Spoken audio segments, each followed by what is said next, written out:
আবারও চোটে পড়ে মাঠের বাইরে লিওনেল মেসি। লিগস কাপে পুমাস ইউএনএএম এর বিপক্ষে বৃহস্পতিবার ভোরে মাঠে নামছে ইন্টার মায়ামি।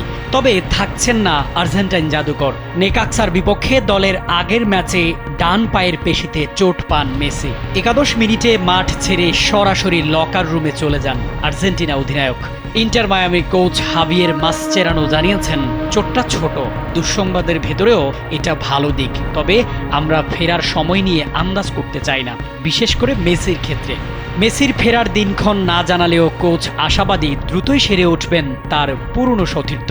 চলতি মৌসুমে দুর্দান্ত ফর্মে থাকা মেসির না খেলা মায়ামির জন্য বড় ধাক্কা হলেও সমর্থকরা আশায় বুক বাঁধতেই পারেন খুব বেশি দিন হয়তো মাঠের বাইরে থাকতে হবে না তাদের প্রিয় তারকাকে। ধারণা করা হচ্ছে রোববার এমএলএসে অরল্যান্ডো সিটির বিপক্ষে ম্যাচে মেসিকে দেখা যেতে পারে।